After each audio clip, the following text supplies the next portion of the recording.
Delivery પછી એપિઝોટમીનો દુખાવો રહે છે, બ્રેસ્ટ લીક લાગે છે કે ટમી લૂઝ થયેલું લાગે છે, તો આ વિડીયો તમારા માટે છે. ચાલો જાણીએ એપિઝોટોમી કેર એટલે કે નોર્મલ ડિલિવરી વખતે મૂકવામાં આવતો માસિકની જગ્યાનો ચેકો. સ્ટિચીસનું ધ્યાન રાખો, ઇન્ફેક્શન ના થાય. Clean cover is the key. એરિયાને ડ્રાય રાખો. રોજ 2 થી 3 ટાઈમ શીત બાથ લો. ગરમ પાણી, એન્ટિસેપ્ટિક સોલ્યુશન જે ઇચિંગ અને સ્વેલિંગ ઓછું કરશે.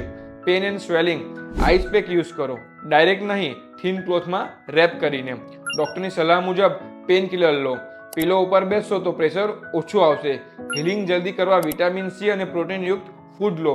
કિગલ એક્સરસાઇઝ જે સ્ટિચીસને ટાઈટ અને સ્ટ્રોંગ કરશે, પણ 4 થી 6 અઠવાડિયા પછી, તે પણ ડૉક્ટરની સલાહ મુજબ. બીજું છે બ્રેસ્ટ કેર. બ્રેસ્ટ પેડ પહેરો કે જેથી ક્લોથ સ્વેટ ના થાય. બેબી બ્રેસ્ટ ફીડિંગ ના લેતું હોય તો થોડી વારમાં પ્રેશરથી મિલ્કને એક્સપ્રેસ કરો.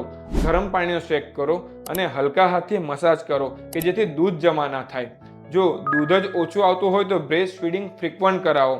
કમ્ફર્ટેબલ અને સોફ્ટ કપડાં પહેરો. બીજું છે ટમી કેર એટલે કે બેલી બાઇન્ડિંગ એટલે કે કોટન વ્રેપ, પોસ્ટપાર્ટમ વ્રેપ પહેરી શકો. ટમીને સપોર્ટ મળે, પોસ્ચર સુધરે, તે પણ 6 થી 8 અઠવાડિયા પછી ડૉક્ટરની સલાહ મુજબ. લાઇટ એક્સરસાઇઝ સ્ટાર્ટ કરી શકો છો. બીજું છે ડાયટ અને હાઇડ્રેશન. પ્રોટીન અને વિટામિન સી રીચ ફૂડ લો. પાણી વધુ પીવો, જંક ફૂડ અવોઇડ કરો. ત્રીજું છે એક્સરસાઇઝ. ડૉક્ટરની સલાહ મુજબ વોકિંગથી શરૂ કરો. ક્રેશ ડાયટ ના કરો. ગ્રેજ્યુઅલી વેટ લોસ બેસ્ટ છે. મધર બનવું ઇઝી નથી, પણ રિકવરી સ્મૂથ કરીએ તો મધરહુડની જર્ની ઇઝી થઈ શકતી હોય છે. ટિપ્સ ફોલો કરો અને ન્યૂ મમ્મીને શેર કરો. Thank you.